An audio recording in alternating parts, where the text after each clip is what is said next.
Hello, I'm Mark Baer. You're watching Conversations and Collaborations. My guest today, Peter Baldwin, the great Peter Baldwin, and welcome. Thank you, Mark. So I said, it's not a show until you've arrived on Yeah, the set, no, and that's here fine. you are. And one of the themes that I've been thinking about, and when I think of you, and I had a conversation again with Louis Lebhertz, and Yeah, Louis was the first actual guest on during this because we've been right. talking about some operas we think, but we talk about you, and one of the things that we talk about is the idea of charm, of the wit, of the sophistication that you embodied not only personally but within your generation. Oh, Although he yeah, says, when I'm with Peter, I really study him because, it's kind of a lost art what you were exposed to. I think the key of all this is, and I don't mean to fake it, I don't mean you try and do this to gain anything. It's just the best way to live, I think. It's just be interested in everything in your area. You meet somebody, I use as a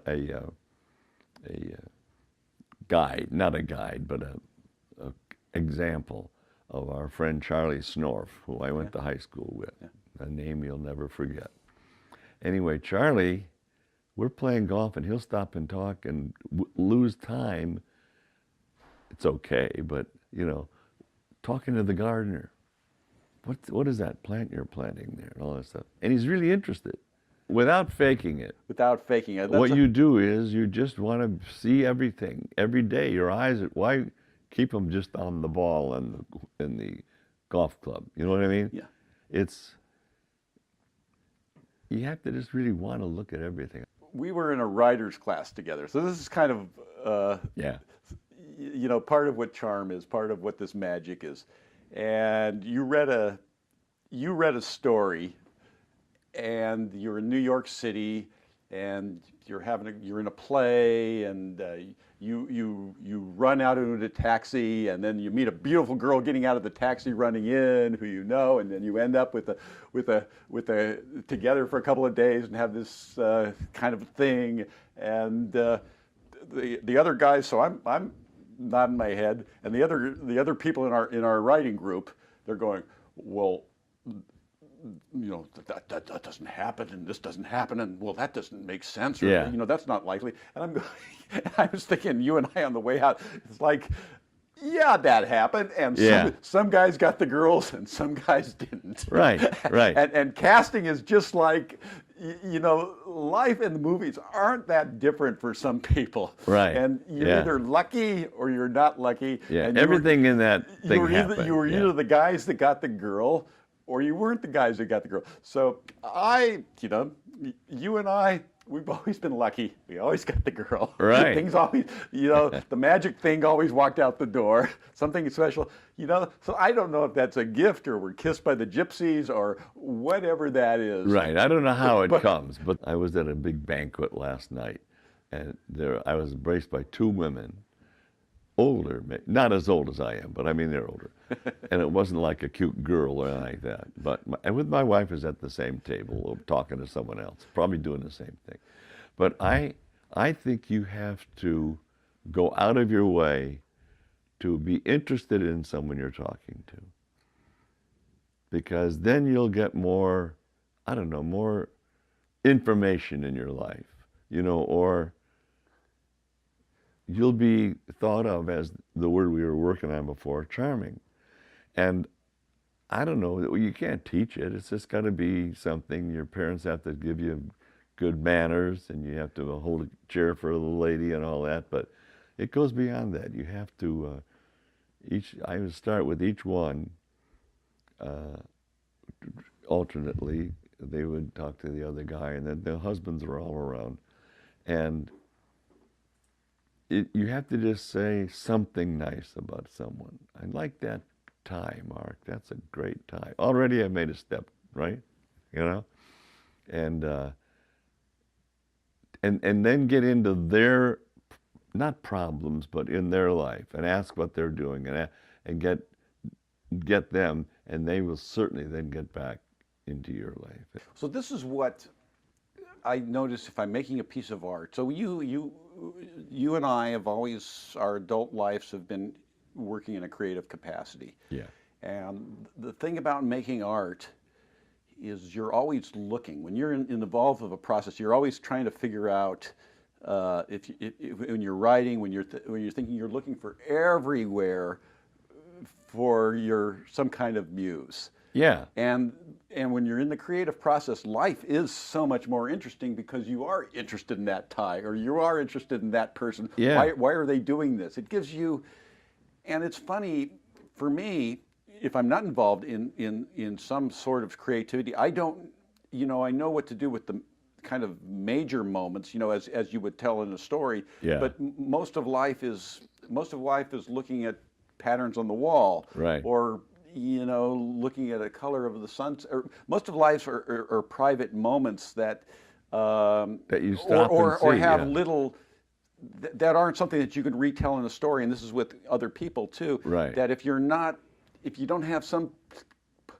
way to put the poetry of it, if you have no use for the poetry, Exactly. you don't grasp the poetry. Right. So maybe it's just part of working in a creative somewhere, because we've always been looking for this piece of poetry, that piece of poetry, and wanting to be able to have, because we have a use for it. Yeah. But I think it sounds like if you pretended to be interested in the color of the Why would you lady's why hair. would you pretend? Usually usually I am interested. Yeah. I went to the Jet Center party, and I was like, I don't care about the cars, Yeah. but I was really liking, and the women all look good, but I can't really be touching the women. Yeah. But I was really looking what the guys were wearing. So I'm like, where'd you get that shirt? What's those shoes? Where'd Yeah. you get that? I am interested. And Yeah. I like, it was wonderful to see people really, not necessarily well dressed, but really state of the art. It's really nice. I love seeing state of the art fashion, which I have been not part of for a very long time. Right. Yeah. At one time, I was very dapper. You were always dapper, and yet I wear the same clothes almost every day. yeah, but you got your wife to put you together. Oh, It's yeah. like, Oh, yeah. It's like And she's got a good feel for it. I have been on the way out the door, and she said, "You can't go like that." no, I have to go back and rechange. You're everything. very well managed. But she gets her credits go on. She goes, "Now I know," but usually she goes uncredited. That's right, Usually yeah. you get all the credit for her hard work. Right. Some people know when they say, "Oh, I see she put together nice." Yeah, you're really. But that is all part of charm as well. Yeah. For instance, Desika has a great confidence in himself. He was an actor. He fought his way up, married into an acting family. Then he started to direct. He's confident enough that he can talk to somebody and just charm their pants off. He had a great help in a brother who was dedicated to Vittorio's success and didn't do anything other than just be with him, a pal on trips and stuff. And they would go into a room, and some guy across the room would go, "Maestro, maestro, vieni." And he'd bow to Ennio, and he'd say, "Who is it?" He said, "It's a guy, Ennio, so-and-so, I forget his name." Okay, and then he'd say his name is the guy, okay. "Hi there, Ennio." He'd get prompted by his brother to help the encounter. But it wasn't false, he just forgot, He was up there in years. Aren't we all? So let's just frame this. So because of Desika, people aren't going to know who this is or what year we are or the birth of Italian neorealism. Yeah. So let's kind of Desika this and how those guys really did have to charm for their finance. I had a relationship with Vittorio because I married his daughter, and we were happily married and have a child, and then the ocean intervened, Trans-ocean didn't work. Their mother was still alive, and we just would get together when we could, and it eventually didn't work. But And the charm of that world comes across in those movies. Yeah, And you know what? It's just that there was there was an essence of it there, yeah, and it was and there was a deep, deep, deep humor in it. right, Yeah. right. And that was funny all the way through Vittorio stuff. Even in the hard ones, which were Shusha and Ladri, the bicicletta d'arte. What is that? The bicycle thief. Yeah, in American, the bicycle. And possible, and the odd thing is that in Italian it's plural. I don't know. His bike was, the protagonist's bike was stolen, and all I could think of was to steal it back, steal somehow. So that prompted the thrust of the story, was that bicycle was necessary for him to have a job But even that film had great compassion, with his son. great Yeah. and great humor, and some really funny things. Right. They meld those. They're able to make you laugh and make you cry at the same time, which is the essence of everything that I'm looking for Right. in good art. Yeah. You know, that's a very hard thing to do without being sappy. Yeah. You know, it's, I mean, because he you worked can- with people from the streets, so he did what they did. Uh-huh. And with his film. For instance, I remember the little boy, his son, he was lost somehow. Well, they were looking around or something, says, I forget his name, Renato, let me say. And Renato was taking a leak against the wall. Come here, and he whacks him in the head. Yeah. But it was affectionate and funny, and, So maybe that's something that we've lost is, again, people all mixed together. Maybe there was this great empathy for Yeah. the human condition, which, we don't all live in the human condition as much. We're well, separated films by. have changed, haven't they? Well, life has changed. Yeah. Yeah. Yeah. We're separated by our devices. We're separated by socioeconomic situations. It's not. Maybe that's part of what created that magic. It's Yeah. that magic is what I, when I speak of charm, that's what I'm speaking of. That certain Right. magic. Well, everything, yeah, you're right. Films and life have changed. Like, Vittorio would still do a film and put not comedy, but humor in it. He would be so charming that when he made the movie Yesterday, Today, and Tomorrow, I think it was, with Mastroianni and Sophia Loren, he was almost teaching her how to be an attractive woman. He did it also in a film with Silvano Mangano. But I always remember this: in a prison, they cleared out the criminals and gave it to Vittorio because he always liked to nap. He liked naps because he was up gambling all night, but he loved to have a little nap. One time in a play, I was assistant to him for some time, and he said, "We can turn around now." It was a two-person episodic thing with Shirley MacLaine called Woman Times 7. And he said, here's the thing, I just want to turn around to the other side. I think we have to keep up with the story.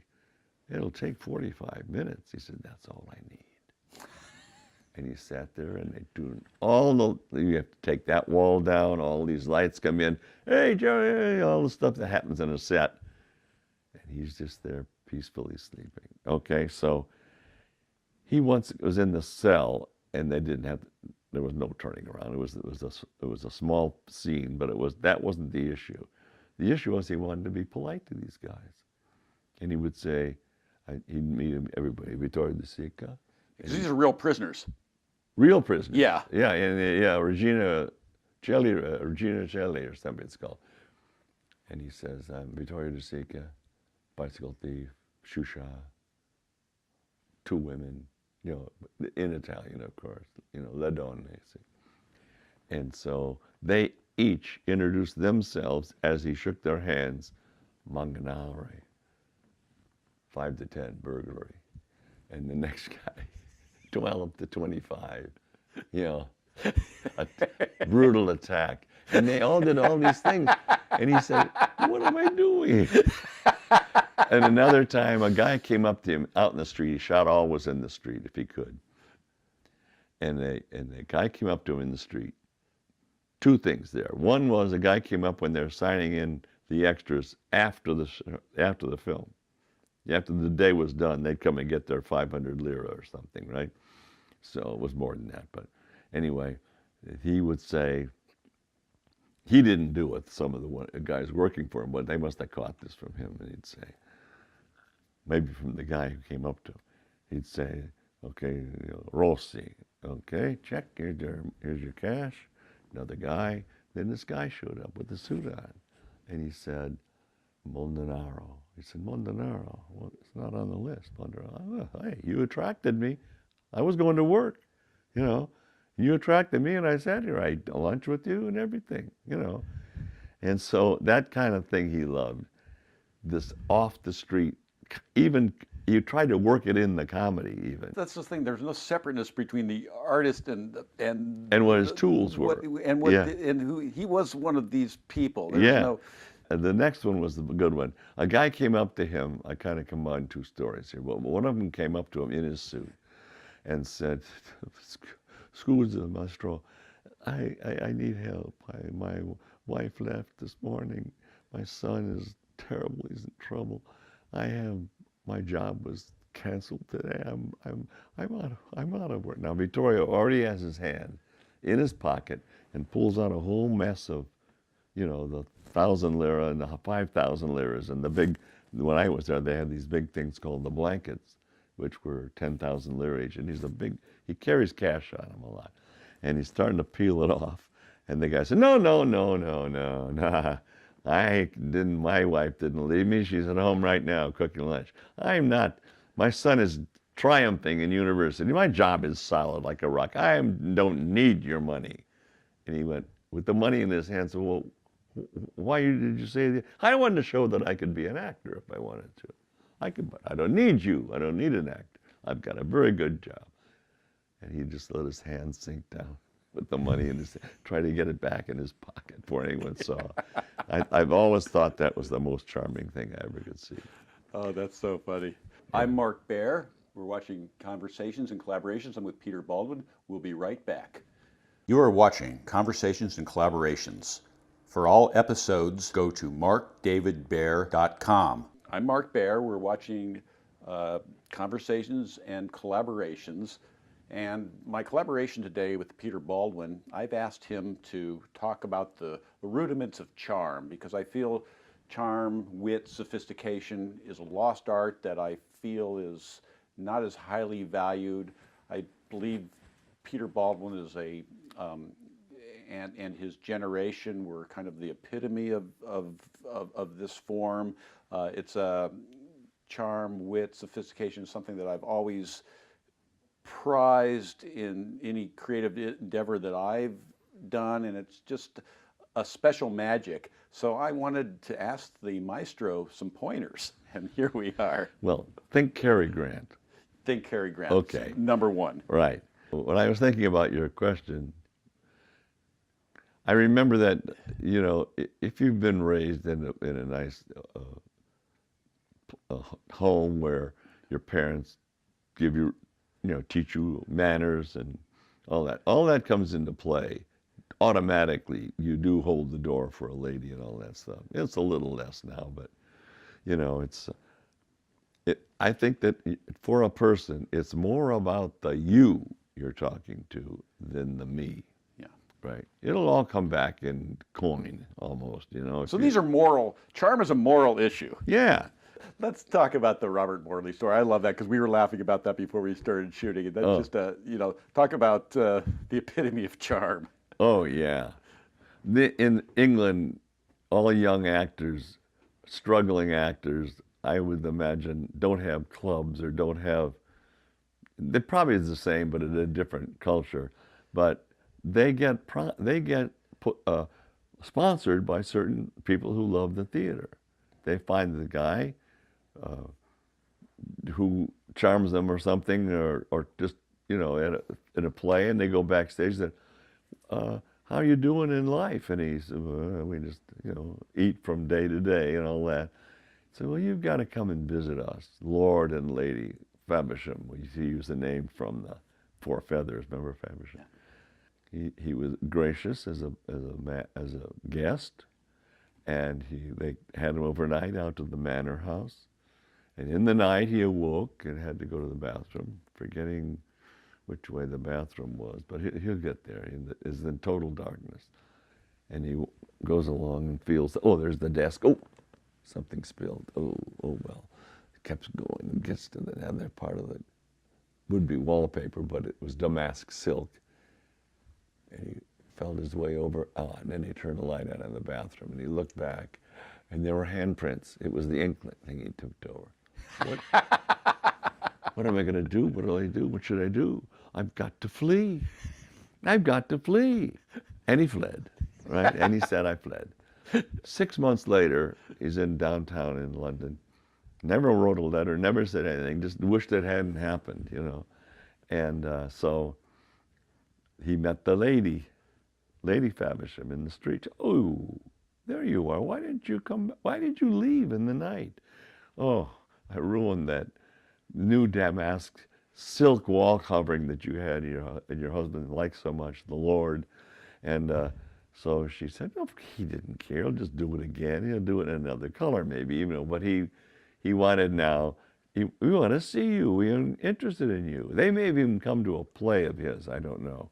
But he was very graciously said, oh, well, okay, it's winter. And so he went out in the winter, in the cold, much better than the apartment he was in, or those people, those penny, you know, the penny. Think for the heaters. Yeah, every hour they got to drop one in or something. I just gave a batch of them to a bellboy and said, when it runs out, start it up. I want the thing hot from start to finish. So anyway, he went out there, and the butler greeted him at the door, or the man, I suppose, you know, the man of the house. He said, the master and his wife are upstairs finishing. They're dressing, and they'll be down shortly. Please, they want you to wait in the library. It's a nice fire. So he goes up to the fire, passing the furniture. Ooh, nice, and he goes in. Then he decides to back up off the fire, and he sits in one of those Queen Anne chairs that has a hood on it, so he didn't even notice it when he came in, much less what kind of chair it was. So he went in and he sat down. What was that? And he saw their little dog. And Marley is a big guy, 250 anyway. What am I going to do? I killed their dog. He did kill the dog. What am I going to do here? There wasn't even a yelp. He was dead by the time he got up off him. And so out he went, and he said, I had to flee. I have to flee. I can't face them. And so I fled. And then, you know, he talked with a big mouthful of mush and that waddly thing that everyone has when you get old. And he's a great, great guy. And he could tell 10 stories like that in a minute. Oh, my God. So I want to get to the one, we were talking about the sweat the other day. Oh, yeah. Okay. I was in a film that George Seaton directed with Henry Fonda and what's his Perkins' name? Tony Perkins. And it was a Western. And it was about, one thing in it was the doctor who had delivered all the people in the town. And he was out because he got a call. And he came out and he looked at my shoulder, had been shot. Now, my older brother was Lee Van Cleef, never a more evil looking guy than him. And so the makeup man put a nice piece of meat on me and then tore it up. And then he's in a lot of blood and stuff. And so the doctor did it. But he knew that we had been involved in that robbery that happened last week, because because of the facts of this shoulder blast. And so he got in his buggy and he went in town, and it was his birthday, and they were celebrating his birthday that day. And he came in the buggy, and the buggy stopped, horse just stopped. And they looked in, and he was dead, because Lee, my brother, had shot him. So now we're in jail, right? And so we're very nervous about how it's going to end up, because the whole town is riled up. Neville, what was Neville's name? Anyways, a lot of tough guys in this town, and they were going to get us and hang us. And we were nervous, and so we had to look sweaty. And so they made a shot, a little scenelet of the both of us looking out the window nervous, and then the crowd yelling and stuff. And so George, this was after the major shooting had ended. And what happened was he wanted more sweat, make them look like they're dying, fearful of their lives, make some more sweat on them. And so he did. The makeup man was Harry Ray, who I'll tell you in a minute another story that made me laugh. Harry Ray was the makeup man, and George Seaton was playful with Harry in notes being passed. And he said, Harry, I wanted to thank you and the actors, how great a scene that was. It fits perfectly in the scene where they're nervous. And he said, that was the sweat. The sweat that we asked for was fabulous. It was just, they'll write them out. Thank you again. And Harry said, look at this. He wrote me a thank you letter for the sweat. We got to answer this. So we wrote a letter. Mostly Harry was doing the jokes, but a letter thanking him for thanking us to do so well. And that's not just ordinary sweat. That sweat came from the balls of Rudolf Hess as he stood trial in Nuremberg. And I'm saving it for this one moment. And you asked for sweat, I gave you sweat. Okay, any last thoughts on this? Just be nice. Be nice to people and be sincere, but find something specific with a key, that'll be a key. And mean it. And mean it. Yeah. Yeah. You may have to search for a while. And good dentistry, you might say. No. Yeah, teeth, a little hair goes a long ways. Yeah. Thank God. I wish I was of the age where I could dance too. Oh yeah. I chose the wrong path. Yeah. In high school, I chose the path of athletics, and they loved me. Dance. But instead, I realized those guys who were dancing at freshman balls and nights, they kept winning the girls. Yeah. I think one of the things about charming, comes from a different era where you were taught to be graceful and be nice to people and do things. And then you can add your own comedy to that. You can do it sarcastically, Oh, wait, let me hold the door. And someone beauty goes by. But it's outgoing, I think. It's not inward, like with the cell phone in your hand and bumping into people and stuff like that. It's not about me. It's about them when you meet people. I'm with Peter Baldwin. This is Mark Baer. This is Conversations and Collaborations. We've had enough.